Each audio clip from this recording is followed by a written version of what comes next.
సువార్త 3వ అధ్యాయం. యోహాను సువార్త 3వ అధ్యాయం 1 నుండి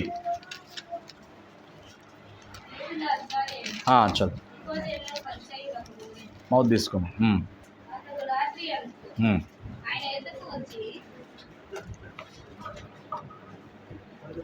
బోధకుడా, నీవు దేవుని యొద్ద నుండి వచ్చిన బోధకుడు అని మేము ఎరుగుదాము. దేవుడు అతనికి తోడై ఉంటేనే గాని నీవు చేయుచున్న సూచక క్రియలను ఎవడునూ చేయలేడని ఆయనతో చెప్పాను. అందుకు యేసు అతనితో, ఒకడు క్రొత్తగా జన్మించితేనే గాని అతడు దేవుని రాజ్యంలో చూడలేడని నీతో నిశ్చయంగా చెప్తున్నానని. అందుకు నికోదేము, ముసలివాడైన మనుషుడు ఎలాగో జన్మింపగలరు? రెండవ మారు తల్లి గర్భమందు ప్రవేశించి జన్మింపగలడా అని ఆయనను అడగగా, యేసు ఇట్లనేను, ఒకడు నీటి మూలముగాను ఆత్మ మూలముగాను జన్మించితేనే గాని దేవుని రాజ్యంలో ప్రవేశింపలేడని నీతో నిశ్చయంగా చెప్పుచున్నాను. చాలు చాలు. నూతనంగా క్రొత్తగా జన్మించటం అంటే మనిషి మొదటగా తల్లి గర్భం నుండి జన్మిస్తాడు. మరలా ఈ క్రొత్తగా జన్మించటం అనేది ఈరోజు మనం తెలుసుకోవాలి. ఇక్కడ నికోదేము అని ఆయన ధర్మశాస్త్ర ఉపదేశకుడు. అంటే ఇప్పుడు మనకి బైబిల్ క్రొత్త నిబంధన, పాత నిబంధన అని 2 నిబంధనలతో కూడిన 2 బుక్స్ని ఒకటిగా చేసి 66 పుస్తకాలుగా చేసి ఇచ్చిన బైబిల్ ఒకానొక సమయంలో మోషే ధర్మశాస్త్రం, కొన్ని ప్రవక్తల యొక్క గ్రంథాలు మాత్రం ఉన్నాయి, అన్నీ లేవు. వాటిని మాత్రం బోధిస్తూ అనర్గళంగా మాట్లాడగలిగిన ధర్మశాస్త్ర ఉపదేశకులే ఈ నికోదేము. యేసుక్రీస్తు వారు పరిచర్యలో ఆయా ప్రాంతాలకు వెళ్ళి సువార్తను ప్రకటిస్తూ ఉండగా ఈయన రహస్యంగా రాత్రి వేళ ఎవ్వరు కనపడకుండా వచ్చి యేసుక్రీస్తు అంటున్నాడు, బోధకుడా, నీవు దేవుని యొద్ద నుండి వచ్చిన బోధకుడు అని మేము ఎరుగుదుము. దేవుడు అతనికి తోడై ఉంటేనే కానీ నీవు చేయుచున్న సూచక్రియలు ఎవడునూ చేయలేడని ఆయనతో చెప్పాను. నువ్వు దేవుని దగ్గర నుంచి వచ్చావు, అది మేము పూర్తిగా నమ్ముతున్నాం. లేకపోతే నువ్వు ఇటువంటి అద్భుతాలు చేయలేవు అని ఈ మాట చెబుతుంటే దానికి ఆన్సర్ ఏంది? ఎస్, నేను దేవుడి దగ్గర నుంచే వచ్చాను, నేను దేవుని కుమారుణ్ణి అని చెప్పాలా లేదా? ఇప్పుడు పీటర్ ఉన్నాడు. పీటర్, మీ నాన్న పేరు ఏంటంటే నాన్న పేరు చెప్పాలి. అమ్మ పేరు చెబితే నవ్వుతావా? 2 సార్లు నవ్వుతాం, 3వ సార్లు నీకేమన్నా చెవులు వినపట్టలేదా అంటాం, అంతే కదా. కానీ ఇక్కడ ధర్మశాస్త్ర ఉపదేశకుడు యేసుక్రీస్తుకి చెప్తుంది ఏంది? యేసుక్రీస్తుని అడుగుతుంది ఏంటి? దేవుని యొక్క కార్యాల గురించి, దేవుని యొక్క గొప్పతనాన్ని గురించి చెబుతుంటే యేసుక్రీస్తు ఏం చెప్పాడు అంటే దానికి ఆన్సర్ ఇది. నువ్వు కేవలం చదువుకుంటూ చెప్పుకుంటూ పోతున్నావు, కానీ అసలు ఇంత చదివి ఇంత చెప్పుకుంటూ పోతున్నా నీవు కూడా దేవుని నామాన్ని ఘనపరచాలంటే చదువుకుంటూ చెప్పుకుంటూ కాదు, నువ్వు క్రొత్తగా జన్మించిన వాడివైతే అద్భుతాలు జరుగుతాయి అని చెబుతున్నాడు. హల్లెలూయా. అర్థమైందా? అందుకని దీనికి ఆన్సర్ ఏంది? అందుకు యేసు, అక్కడ క్లియర్గా ఉంది. అందుకు జవాబు. అందుకు యేసుక్రీస్తు ఏం చెప్పాడంటే, ఎస్, నాకు దేవుడు తోడుగా ఉన్నాడు అని చెప్పాడా? కాదు. అందుకు యేసు అతనితో, ఒకడు క్రొత్తగా జన్మించితేనే కానీ అతడు దేవుని రాజ్యమును చూడలేనని నీతో నిశ్చయముగా చెబుతున్నాను, రూఢిగా చెబుతున్నాను. నువ్వు కూడా చెప్తున్నావు, బోధిస్తున్నావు, చాలా మర్మాలు తెలియజేస్తున్నావు, కానీ నీ జీవన విధానం ఎలా ఉండాలంటే క్రొత్తగా జన్మించిన వాడిగా ఉండాలి. ఆమేన్, హల్లెలూయా. క్రొత్తగా జన్మించిన చాలామంది దేవుని బిడ్డలు ఈరోజు యేసుక్రీస్తుని నమ్మిన తర్వాత క్రొత్తగా జన్మించినట్టు ఉంటారు. ఎలాగా? అలంకారపూర్వకంగా, అంటే పైకి మటుకి చాలా చక్కగా దేవుని బిడ్డలుగా ఉంటారు. స్త్రీలైతే మేము ప్రేమతో చెబుతున్నాను, స్త్రీలైతే మా చెల్లెళ్ళు, అక్కలు, అమ్మలైతే అలంకారాలన్నీ తీసేసి సింపుల్ శారీ కట్టుకుని అలంకారాలన్నీ తీసేసి భక్తుల్లాగా బయటికి కనపడతారు. నేను భక్తుల్లాగా అన్నానని ఏమనుకోమాక, నిజమే. వాస్తవానికి ఇదే చెల్లెళ్ళు, ఇదే అక్కలు ఒక చక్కటి వివాహానికి వాళ్ళ యొక్క బంధువుల గృహప్రవేశానికి సెట్ అవుతారు. ఎక్కడెక్కడ ఉన్నవన్నీ రోల్డ్ గోల్డ్, మామూలు గోల్డ్ కలిపి మెడ మొత్తం వేసి ఉన్నవి లేనివన్నీ తగిలించి ఎదుటో వ్యక్తులకి మెరిచే అన్నీ కట్టి వెళ్తారు. మరి అప్పుడు ఉండదా భక్తి? అప్పుడు నువ్వు నూతనంగా జన్మించిన వ్యక్తివి కాదనుకుంటున్నావా? అది కాదు, బయటికి పైకి కనపడేది కాదు. ఆయన అంటుంది నూతనంగా జన్మించాలి, అంతరంగంగా జన్మించాలి. ఇప్పుడు నువ్వు జన్మించిన విధానం కాదు, ఇప్పుడు క్రొత్తగా జన్మించాలి. ఆత్మ మూలముగా, నీటి మూలముగా నువ్వు జన్మించాలి. కోపం వచ్చింది నికోదేముకి. పెద్దోడు కదా, వయసులో చాలా పెద్దోడు. యేసుక్రీస్తు కంటే కూడా వయసులో చాలా పెద్దోడు. ఆయన ధర్మశాస్త్రోపదేశకుడు. బైబిల్ని మొత్తం నవిలి మింగేసి, ఈ బైబిల్ కాదు అప్పుడు ఉన్నది, బోధిస్తున్నాడు. కోపం వచ్చేసి, ఏమి ఇంత ముసలివాడవైన మేము మళ్ళా తల్లి గర్భంలోకి వెళ్ళి జన్మించాలా అన్నాను. కోపం వచ్చింది. యేసుక్రీస్తు ఆ కోపానికి ఆగు తొందరపడమాక, నీటి మూలముగాను ఆత్మ మూలముగా. హల్లెలూయా. ఇప్పుడు మీకు అందరికీ అర్థమయ్యే ఒక చక్కటి జరిగిన ఉదంతాన్ని మీకు తెలియజేస్తాను. 2వ రాజుల గ్రంథము 5వ అధ్యాయం. బైబిల్ ఉన్నవారన్నా తెరవండి. 2వ రాజుల గ్రంథము 5వ అధ్యాయం.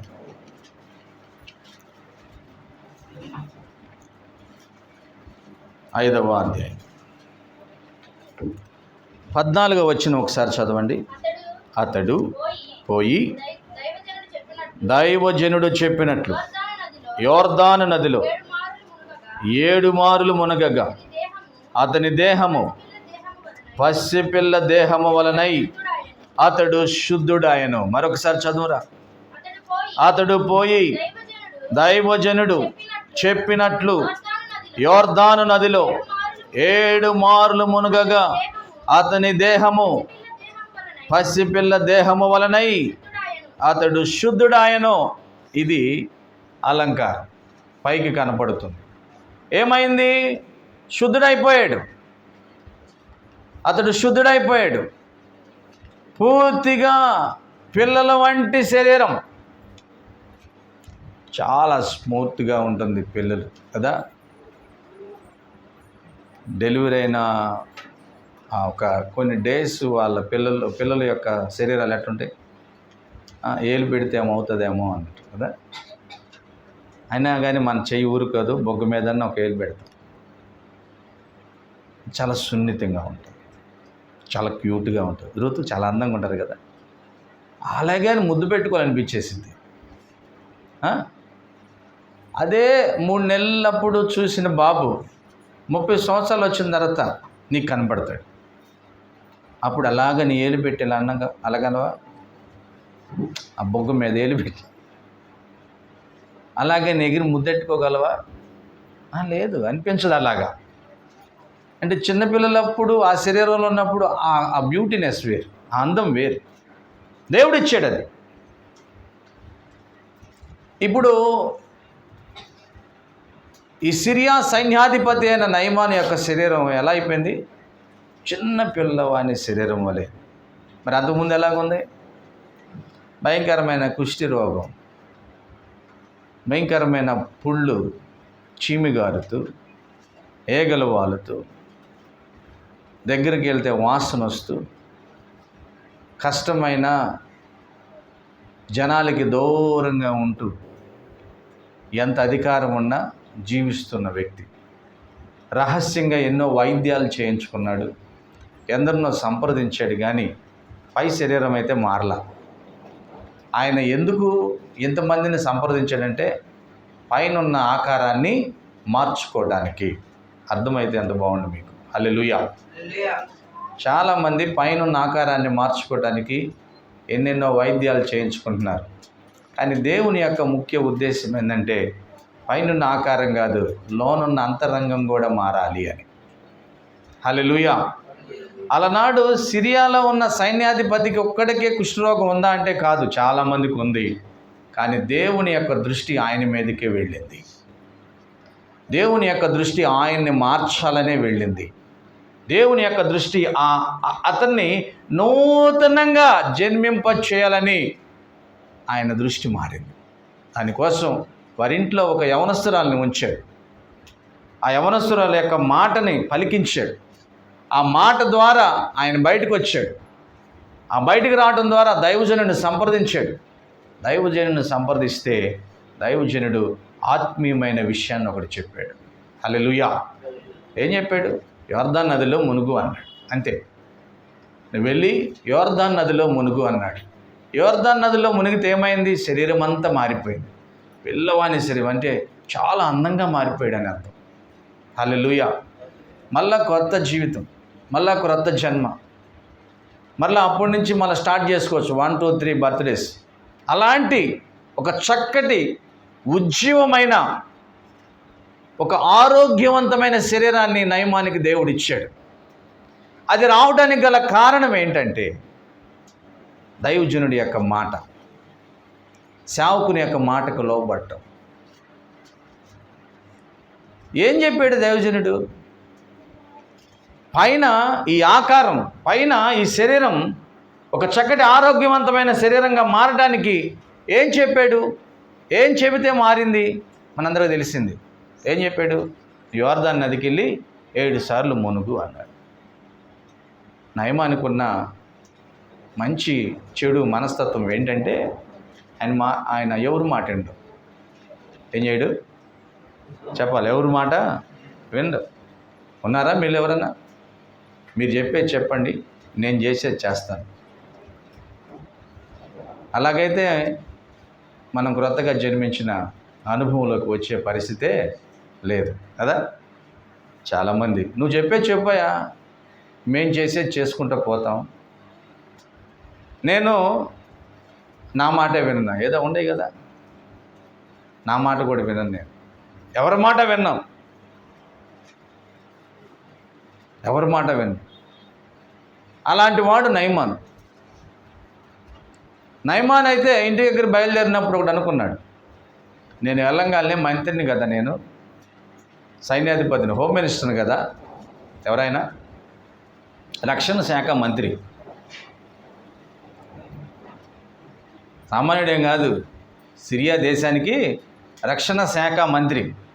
నేను వెళ్ళంగానే నా నా మార్బలాన్ని చూసి, నా ఎస్కాట్ను చూసి, నాకున్న రథాలను చూసి, నేను ఆయన కోసం తీసుకెళ్తున్న కానుకల వైపు చూసి, ఏ దైవజనుడి కోసం అయితే నేను వెళ్తున్నాను ఆయనే బయటకు వచ్చి నాకు ఒక నమస్కారం పెట్టి, ఇది కూడా ఉంటుంది, ఇది కూడా ఉంటుంది. మా ఇంటికి వచ్చాడు దైవజనుడు. అదేందో మరి నేను చెప్పాలనుకున్నా కానీ ఆయన వందనాలు చెప్పాలి, అందుకే నాకు చెప్పాలనిపించలే. ఇప్పటికే ఉన్నారు మన విశ్వాసంలో కొందరు అట్లాంటి వాళ్ళు. నేను చెప్పాలనుకున్నా కానీ ఆయన చెబుతాడేమనుకున్నా, ఆ అమ్మగారు చెప్పిద్ది అనుకున్నా, ఆమె చెప్పలా, ఈయన చెప్పాలి, అందుకే నేను కూడా చెప్పలా. అంటే వాళ్ళ మనసులో ఒకటి అనుకుంటారు, అలాగనే జరగాలనుకుంటారు. దైవజనుడు వెళ్ళాడు. వెళితే ఈయన అనుకున్నది జరగల. అసలు ఆయన బయటికే రాల. ఎవరు? ఎలీషా గారు, ప్రవక్త గారు బయటికే రాకుండా ఒక పని చేసి ఆ శిష్యుడిని వెళ్ళి 7 సార్లు మునిగిరామని యోర్దానులో అన్నాడు. అంతే. ఇక ఆయనకు వచ్చింది కోపం. ఎందుకంటే ఈయన మాట వినడు కాబట్టి, ఈయనకి చాలా గర్వం ఉంది కాబట్టి, ఆ గర్వం ద్వారా ఈయనకి ఒక రోగం కూడా వచ్చింది కాబట్టి ఆయన ఎవరి మాట లెక్క చేయడు. ఈయన కోపం వచ్చి ఏమన్నాడు తెలుసా? మా దేశంలో నదులు లేవంటావా? చదవండి ఒకసారి. అక్కడ ఆ వచనం ఒకటి 12వ వచనం. దమస్కు నదులైన అభానాయమును పర్పరును ఇశ్రాయేలు దేశములోని నదులన్నిటికంటే శ్రేష్టమైనవి కాదా? వాటిలో స్నానము చేసి నేను శుద్ధి నొందలేనా అని అనుకొని రౌద్రుడై ఇరిగి వెళ్ళిపోయాడు. రౌద్రుడై, కోపం వచ్చి, నేను అనుకుంది ఏంది? అసలు నేనేమనుకున్నాను? చూడండి, అక్కడే ఉంటుంది అది. పైన వచ్చిన 11.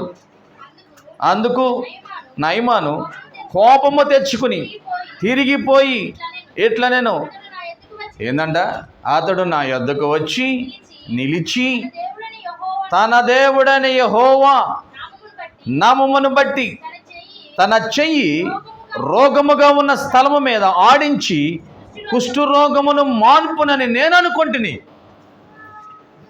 నేను అలాగనుకుని వచ్చా. ఆయన కనీసం ముఖం కూడా చూపించకుండా వెళ్ళిపోయామన్నాడు నన్ను. అంటే ఆయన మునగమన్న నది, ఆ యోర్దాను కంటే గొప్పవి మా దగ్గర ఉన్నాయి, ఇశ్రాయేల్ దేశంలో ఉన్నవి. వాటిలో నేను స్నానం చేయలేనా? నాకు చేత కదా? నా రథాలు వేసుకుని చేయలేనా? నా రథాలు వేసుకుని వెళ్ళి మంది మార్బలంతో నేను స్నానం చేయలేనా? ఏం చెప్పింది చేయాలా? హలో, యేసుక్రీస్తుని నమ్మానండి, నాకు బాప్తిస్తం తీసుకుని ఇన్ని సంవత్సరాల అనుభవం ఉంది. నువ్వు నాకు చెప్పేది ఏంది? నేను పరిచర్యలో ఉన్నానండి, నాకు 130 మంది విశ్వాసులు ఉన్నారు, 20 మంది విశ్వాసులు ఉన్నారు, నువ్వు నాకు చెప్పేది ఏంది? నాకు 30 సంవత్సరాల సేవ అనుభవం ఉంది, నాకు 12 సంఘాలు ఉన్నాయి, మెయిన్ బ్రాంచ్ వేరు, ఇవన్నీ చిన్న బ్రాంచీలు, ఇప్పుడే సేవలకు వస్తుంది, నువ్వు నాకు చెప్పేది ఏంది?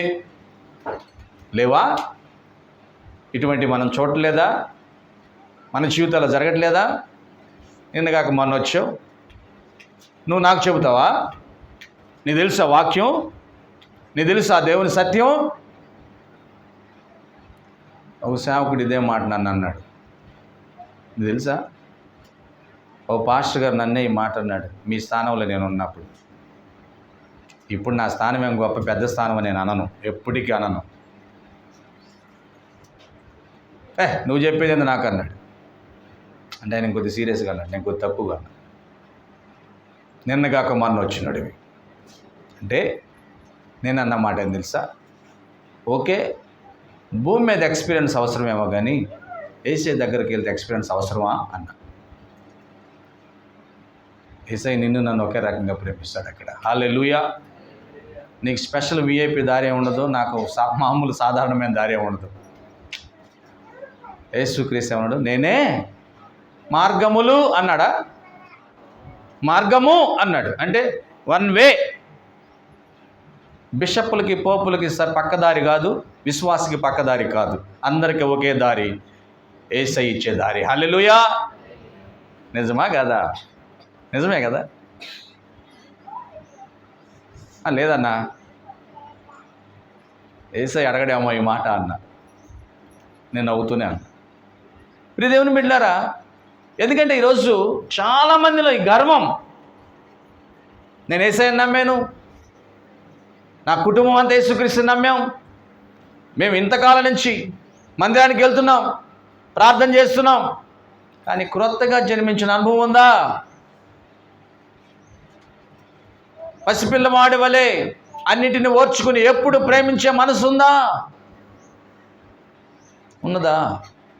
యేసుక్రీస్తు నికోదేముతో చెబుతున్న మాటలు ఇవే. ఎవడైనా మనుష్యుడు భూమి మీద క్రొత్తగా జన్మిస్తేనే దేవుని రాజ్యములోనికి వస్తాడు. హల్లెలూయా.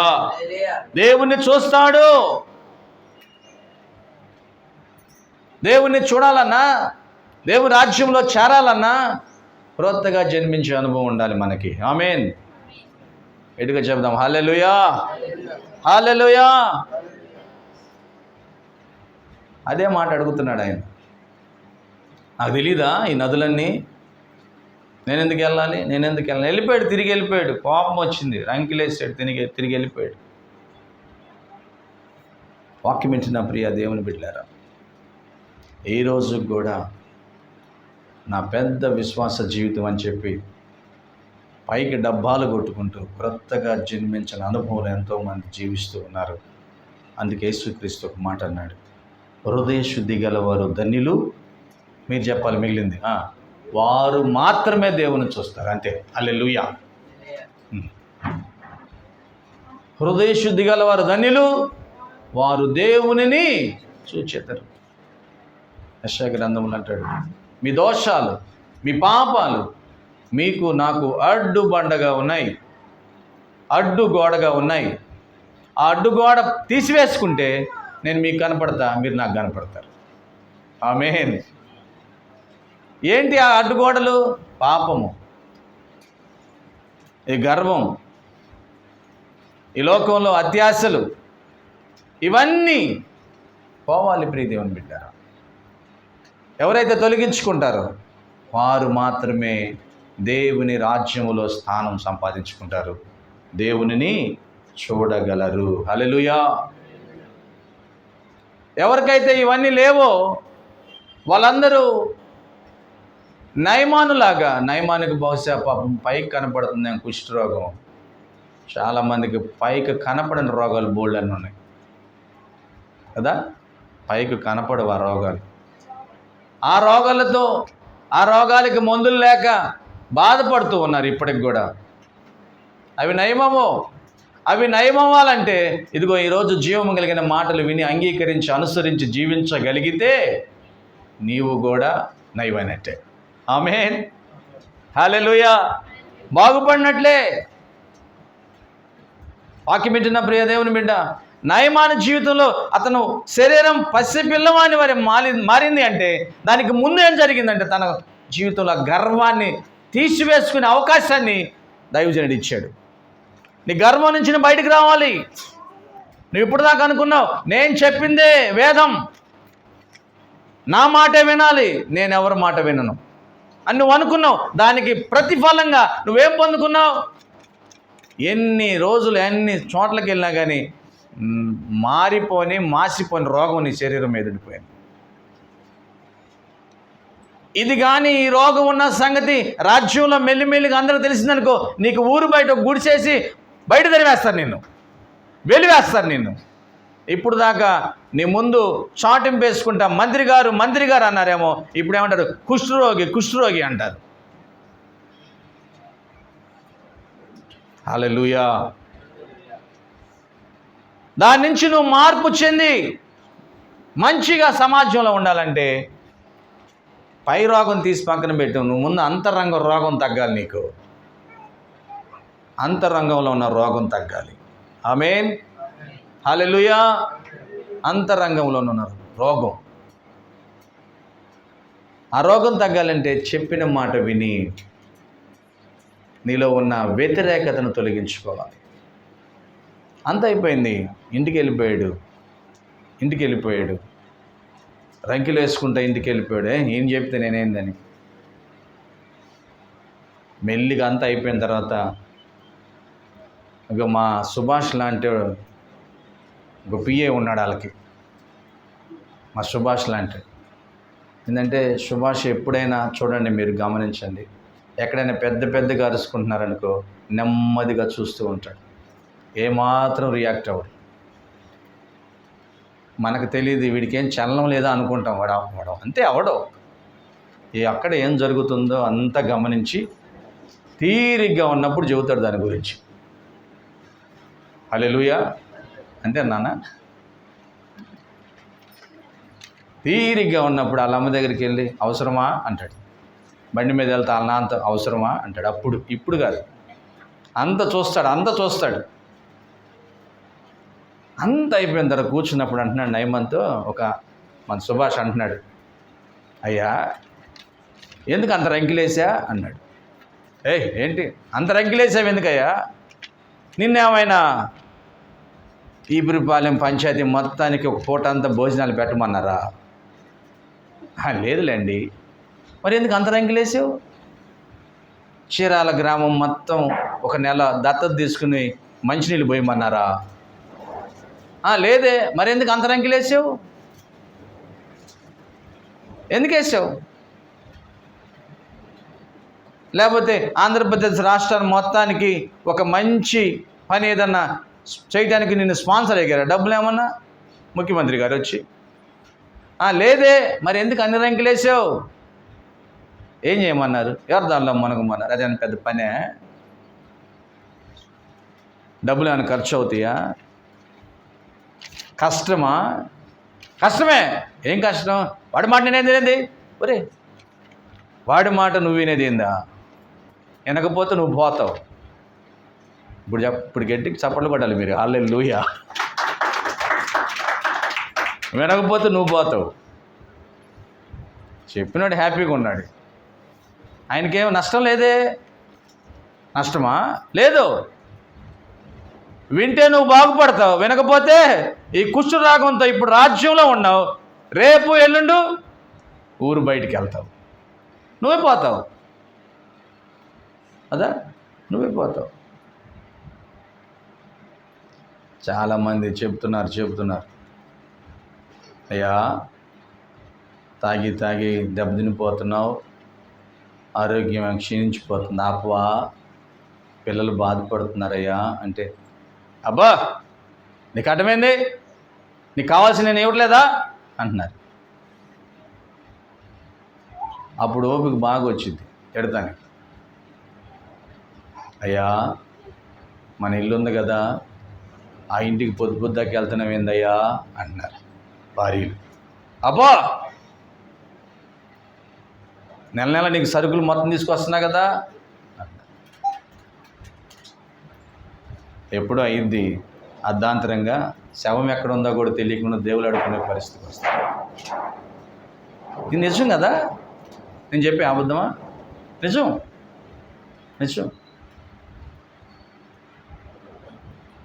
భార్య ఉంది కానీ ఇంకొక ఆమె కావాలంట. ఆఖరికి ఏం చేస్తారు? వివాహం చేసుకున్న భార్యకి ఏమో పెళ్ళిడికి వచ్చిన కుమార్తె వచ్చింది, వివాహం చేయడానికి డబ్బులు కావాలి, భర్త లోన్ పెట్టి వివాహం చేద్దాం అనుకుంటున్నాడు. ఇప్పుడు ఇంకొక ఆమె ఉంది కదా, ఆమె అంటది ఎందుకు లోను, ఇక్కడ ఈ కూతురు సంగతి ఏం చేస్తా అంటది. అప్పుడు ఏమవుతుంది? మధ్యలో ఇంకొకరు ఎంటర్ అవుతారు, ఈ వ్యక్తిని మొత్తం చంపేస్తారు. మొత్తం కష్టమా అంటే కష్టమే.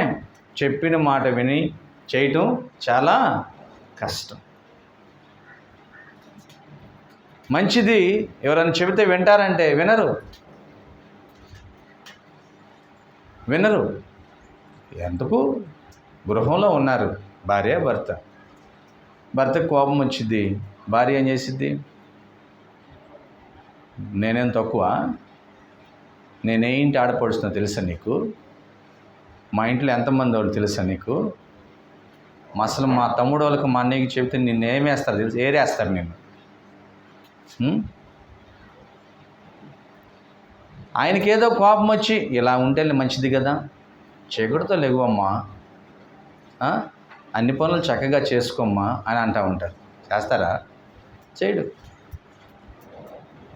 చాలామంది అంటారు ఇది నిజమో మరి అబద్ధమో నాకు తెలియదు కానీ భర్త అంట కొడతాడంట, భార్య అంట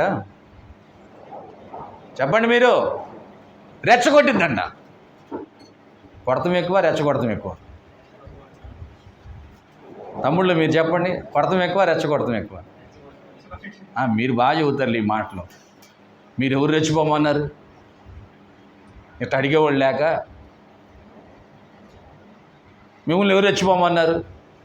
అయ్యా మా బలహీనతలు అయ్యా మేము అట్లా అంటాం అని అంటారు వాళ్ళు. మిమ్మల్ని ఎవరు రెచ్చిపోమన్నారు? దానివల్ల నష్టం ఎవరికి? మీ బిడ్డలకు కదా. ఒకళ్ళ మాట మంచి చెప్పినప్పుడు వినాలి ప్రియదేవుని బిడ్డలారా. హల్లెలూయా. అందరం చెబుదాం హల్లెలూయా, హల్లెలూయా. నా ప్రతి అణువును పరిశుద్ధపరచెను నీ హృదయాధారలే, నీ దర్శనమే నన్ను నిలిపినది ధరణిలో నీ కొరకే. నా ప్రతి అణువును పరిశుద్ధపరచెను నీ హృదయాధారలే.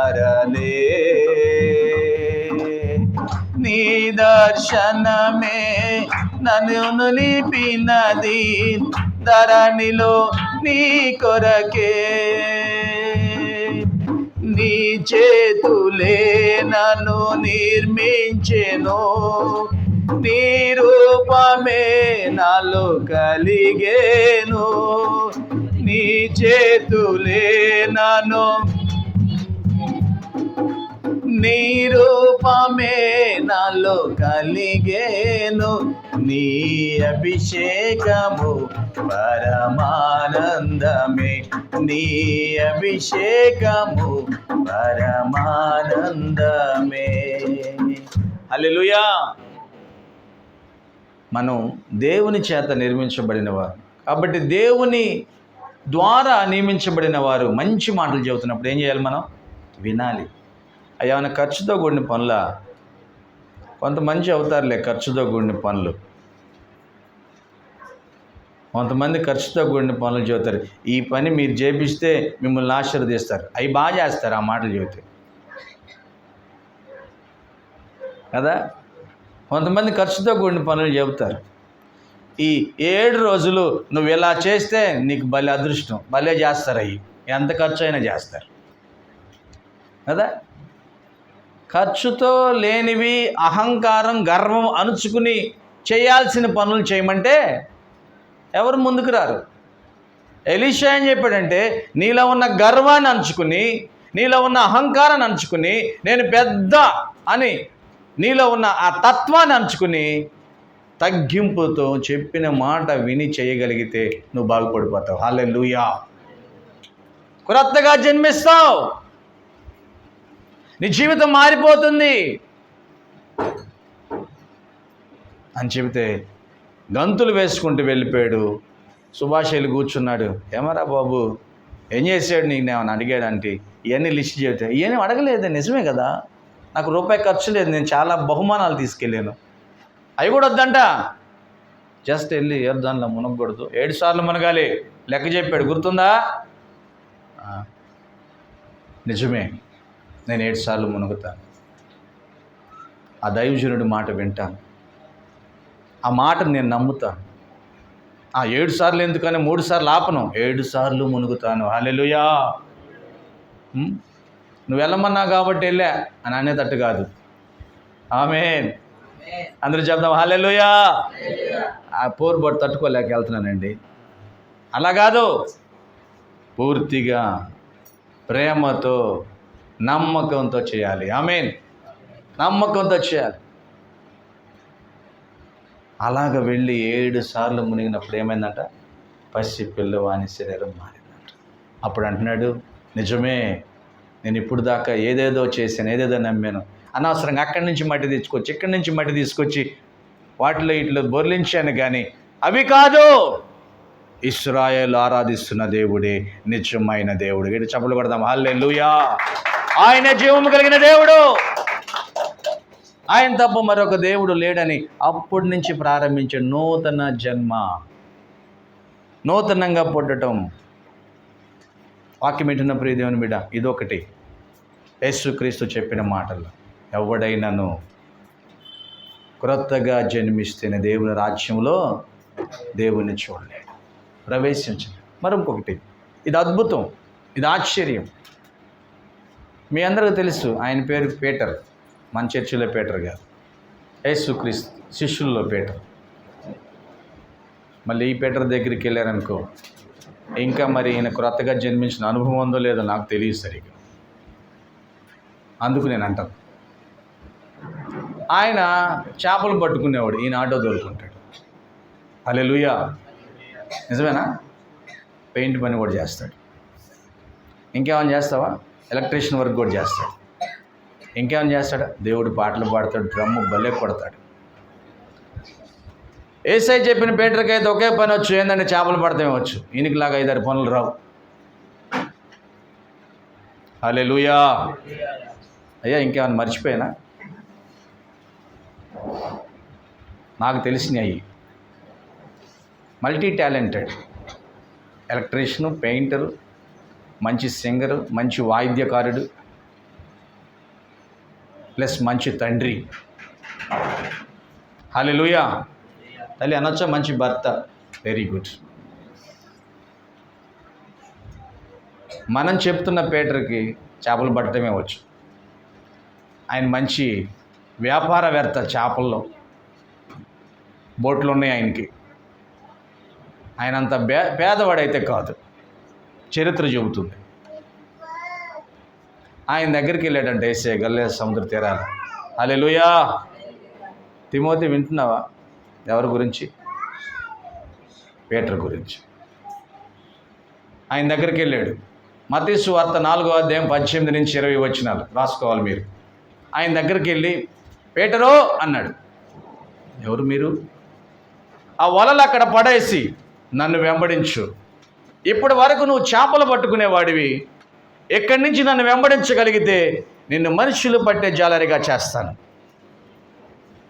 ఇది వెంటనే ఆయన వలలు విడిచిపెట్టి వచ్చేసాడు. ఒక్కసారి ఆలోచించండి, నా వైపు చూడండి. ఆయన గురించి చెప్పాను. ఆయన పేరు ఏం పేరు?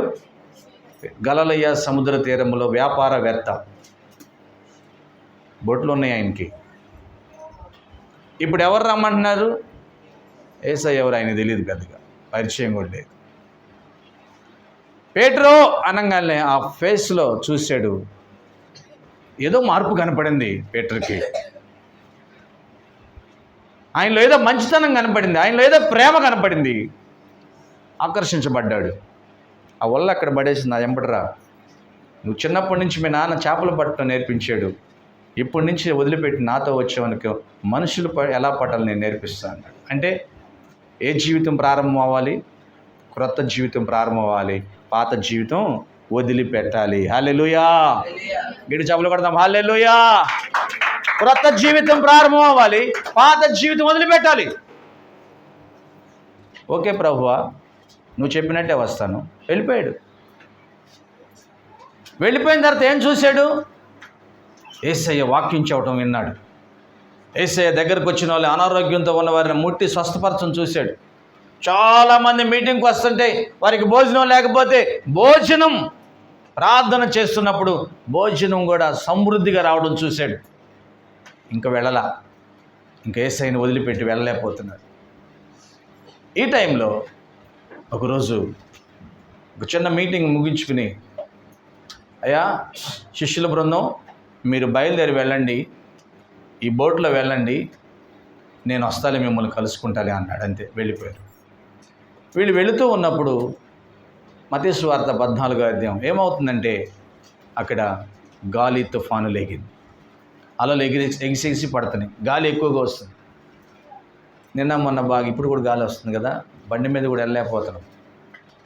బైక్ మీద కూడా వెంకటేశ్వరం ఒకవేళ పెద్ద బైక్ ఇచ్చామనుకో, ఈ ఎదురుగాలికి వెళ్ళలేదు. నిజంగా వెంకటేశ్వరమ్మ కష్టం, వెళ్ళలేం. అట్టుంది, భయంకరంగా ఉంది గాలి. అలాంటి గాలి, అంతకంటే ఇంకా పెద్ద గాలి, తుఫాను, అలలు ఎగిసి పడుతున్నాయి, సముద్రం మీద ఎగిసి పడుతున్నాయి. ఇంకా వీళ్ళు, బాబు ఈ చిన్న బోట్ ఇది తిరగబడిపోద్దామో ఏంటి పరిస్థితి అని బాధపడుతున్నారు, భయపడుతున్నారు, కేకలేస్తున్నారు. ఈ రోజుతో చివరాట మనకి అయిపోయిందిలే, ఆ దరికి వెళ్ళే పని లేదు, ఆ దరికి వెళ్ళలేము, ఎవరు లేరు మనకి, ఎవరు లేరు. ఇక్కడ నాకు తెలిసి ఏసన్న గారు హయాములో వాళ్ళు ఉంటే ఈ వచనం పాడేవాళ్ళు. ఇలా నాకెవ్వరు లేరనుకొనగా నాదరి చేరితివే, నే నమ్మిన వారే నన్ను మరచినను మరువని దేవుడవు. ఇలా నాకెవ్వరు లేరనుకొనగా నాదరి చేరితివే, నే నమ్మిన వారే మరువని దేవుడవు. నీ ఆశలే నాలో చిగురించెను, నీ వాక్యమే నన్ను బ్రతికించెను. అందరం కలిసి,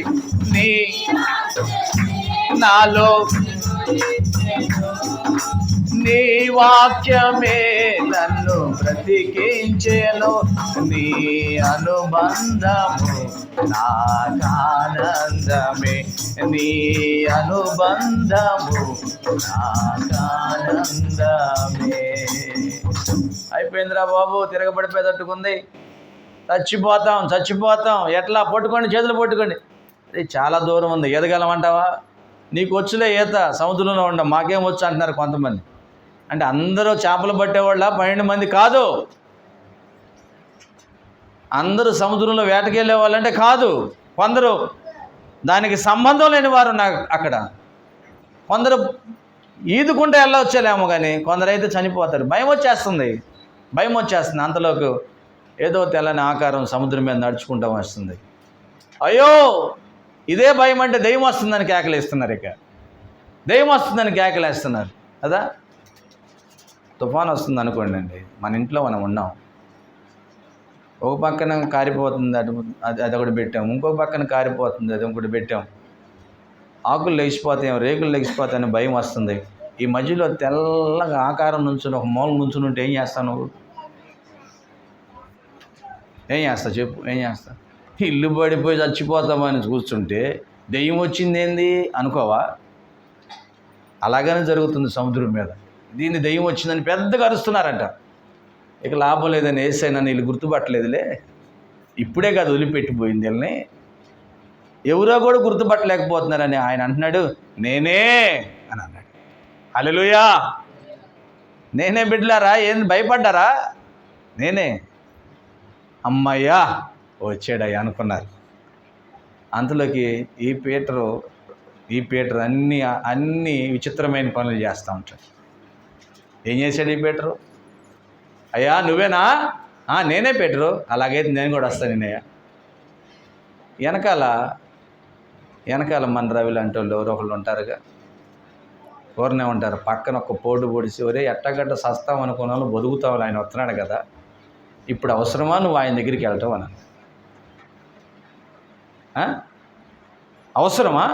ఆయన వస్తున్నాడుగా నడుచుకుంటూ మన దగ్గరికే వస్తాడు, మనం ఎందుకు ఆయన దగ్గరికి కదా? అవసరం. మనం ఎంత ఎగిరెగిరి పడుతుంది నీళ్లు, అలలు భయంకరంగా ఉండే, గాలి కొడుతుంది, మనం అవసరమా అంటే లేదు మీ మాట నేను వెళ్ళాలి. అదేదో ఆశ్చర్యంగా ఉంది, ఆయన నీళ్ళ మీద నడుస్తున్నాడు. హల్లెలూయా. క్రొత్తగా జన్మించిన వాడు కొత్త పనులు చేస్తూ ఉంటాడు. గట్టి చేపలు కొడతాం. హల్లెలూయా. ఇది అనుభవం. మనకు పాత పనులే ఇంకా పూర్తి కాల. ఏమన్నా మనకు ఏం ఆరాధనకు వస్తున్నాగా, పాత పనులే పూర్తి కాదు. క్రొత్తగా ఎప్పుడు ఆలోచిస్తావు నువ్వు? అద్భుతాలు నీ ద్వారా ఎప్పుడు జరుగుతాయి? ఆశ్చర్యాలు నీ ద్వారా ఎప్పుడు జరుగుతాయి?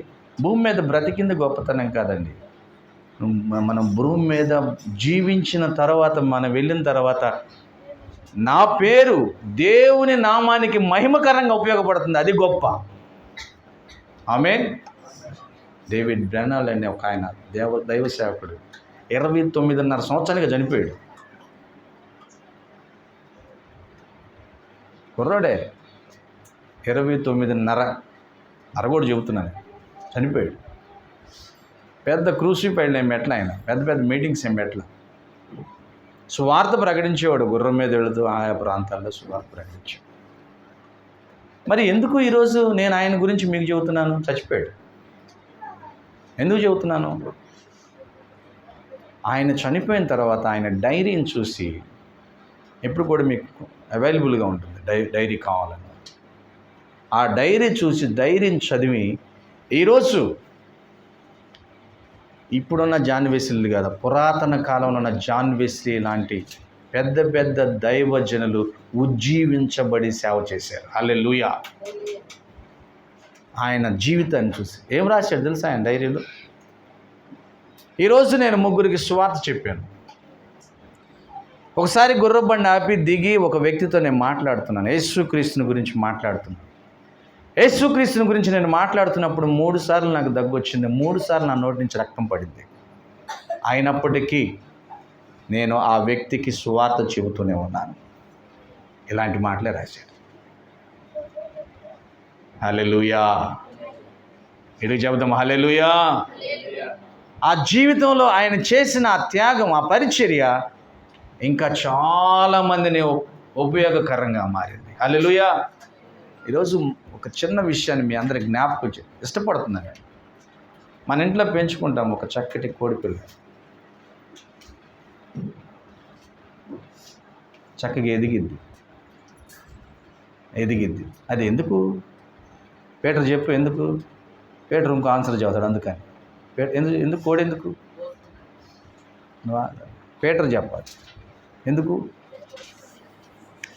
పీటర్ అయితే సంతాన అభివృద్ధి కోసం అంటాడు, ఇంకా కోళ్ళని పెంచడానికి అంటాడు. నేనంటాను నా ఇంటికి ఎవరైనా గెస్టులు వస్తే కట్ చేసుకుని తినడానికి అంటాను. పెరుగుతూ ఉంటే తింటాం. కానీ కోడి కూడా భూమి మీద పెదిగి ఎదిగి నీకు ఆహారంగా మారుతుంది. నువ్వెవరికి మారుతావురా? ఇది నా ప్రశ్న. నువ్వు దేనికి మారుతావు? ఎవరికైనా ఉపయోగంగా మారాలంటే నీ క్రైస్తవ జీవితంలో ఉద్యమం ఒక ఉన్నతమైన పని చేయాలి. హల్లెలూయా. 11 మందికి లేదు ఈ ఆలోచన, 12వ వాడు పేదరికి ఉంది ఈ ఆలోచన. లోన కూర్చుంటే ఏమొచ్చింది? మనం క్రొత్తగా ఒక పని చేయాలి. ఆమేన్. అర్థమైందా? బ్రతికితే బ్రతుకుతాం, లేకపోతే లేదు. కానీ క్రొత్తగా ఏదైనా చేయాలి, దేవుని నామ ఘనత కోసం, దేవుణ్ణి అర్థం చేసుకోవటం కోసం. మీరు అంటారు, మీరు ప్రార్థనలు భలే చేస్తారు, నాకు తెలుసు. నేను నీ బిడ్డనే కదా ప్రభువా, నీ రక్తంతో కడగబడ్డా, ఎందుకని నాకు ఈ పని కావట్లా అంటారు కొంతమంది. ఎందుకు కాదు? నువ్వు నిజంగా పూర్తిగా నమ్మితే. ఇక్కడ ఏమంటున్నాడంటే, నువ్వే దేవుడు అయితే నేను నీళ్ళ మీద నడిచేట్టు చెయ్యి. హల్లెలూయా. యేసయ్య ఏమన్నాడు? రా. వెంటనే కాళ్ళు తీసి ఎక్కడేసాడు? సముద్రంలో. ఏ నాయకం చూస్తే ఏమొచ్చింది? సముద్రంలో వేసి అద్దం మీద నడుచుకుంటా వెళ్తున్నాడు. అద్దం మీద యేసు వైపు చూసినంత సేపు పేతురు నడిచింది అద్దం మీదే అని మనం అనుకోవచ్చు, నమ్మొచ్చు. యేసు వైపు నుంచి దృష్టి పక్కకు వచ్చింది. ఎందుకు వచ్చింది? గాలి కనపడిందంట. మీకు కనపడిద్దా? గాలి మీకు ఎప్పుడైనా కనపడిందా? పేదరికి కనపడింది. పేదరికి కనపడంగా దృష్టి మారింది. అబ్బా భలే ఉంది నాకు ఈ నడక, నేను కూడా యేసయ్యలాగా నడుస్తుంది అనే తత్వం వచ్చేసింది. ఆ తత్వం వచ్చేసింది. వచ్చేవారికి ఎవరైనా పైన నీళ్ళ మీద నడుస్తూ ఉన్నప్పుడు ఏదన్నా మిస్టేక్ అయితే ఒకేసారి కృంగిపోతారా? నిదానంగా లిఫ్ట్లో దిగినట్టు దిగుతారా? మరి పేతురు లిఫ్ట్లో దిగినట్టు దిగుతున్నాడు. దిగసాగాను అంతే నమ్మంది బైబిల్లో. చదవండి అక్కడ పెద్దగా. నీళ్ళల్లోకి ఎట దిగుతున్నాడు? మునగ సాగాను. మెల్లిగా లిఫ్ట్లో కూడా దిగినట్టు దిగుతున్నాడు. పైనుంచి ఏదో తాడేసి దింపుతున్నట్టుగా. హల్లెలూయా. దేవుడు తన పరిశుద్ధ గ్రంథంలో నీకు నాకు బుద్ధి రావడానికి రాయించాడు ఈ మాటలన్నీ. నీకు నాకు బుద్ధి రావడానికి. అసలు ఏమన్నా గోడ పక్క నుంచి నీళ్ళ మీద కాలేసి ఇంకో కాలేస్తే దిగతారా? పూర్తిగా వెళ్ళిపోతారా? మనం రబ్బర్ బెండ పైన తేలాడుకుంటా దిగటానికి. హల్లెలూయా. వెంటనే ఆ దిగుతూ ఉన్నప్పుడు ఏం చేశాడంటే, అయ్యా రక్షించు, పొరపాటున అలా అనుకున్నాను, నేను నూతనంగా జన్మించిన బిడ్డని కదా, నూతన కార్యాలు చేయాలి కదా, నేను పొరపాటున నన్ను మందించాయని ఎప్పుడైతే యేసయ్యకి చేయి ఇచ్చాడో యేసయ్య తను చేయి పట్టుకుని పైకి లాగాడంట. ఆమేన్. హల్లెలూయా. అందరూ ఒకసారి గేటు చాపులు కొడదాం. హల్లెలూయా. ఇక దేవుని బిడ్డలారా, పూర్తిగా నేను ముగిస్తున్నాను. పూర్తిగా మనం అర్థం చేసుకుని మనం నూతనంగా జన్మించిన వారిగా ఉండాలి. ఆమేన్. నూతనంగా జన్మించిన వాడు పైకి కాదు, పై రూపానికి కాదు, అంతరంగముగా మారు మనసు రావాలి. అంతరంగము నుంచి మనలో ఉన్నవన్నీ తొలగిపోవాలి. 2, పేతురులాగా మనం ఆయనకు అప్పచెప్పుకోవాలి. పేతురులాగా నూతన కార్యాలు చేయడానికి మన జీవితంలో పూనుకోవాలి. ఎప్పుడైతే అలాగా పూనుకుంటాం, నిజముగా మనను దేవుని చూస్తాం, నిజముగా దేవుని రాజ్యంలో మనందరం ఉంటాం. అట్టి కృప ప్రభువైన యేసుక్రీస్తు వారు మనందరికీ కలుగు చేయునుగాక. ఆమేన్. అందరూ లేచి నిలబడదాం, చిన్న ప్రార్థన చేసుకుందాం.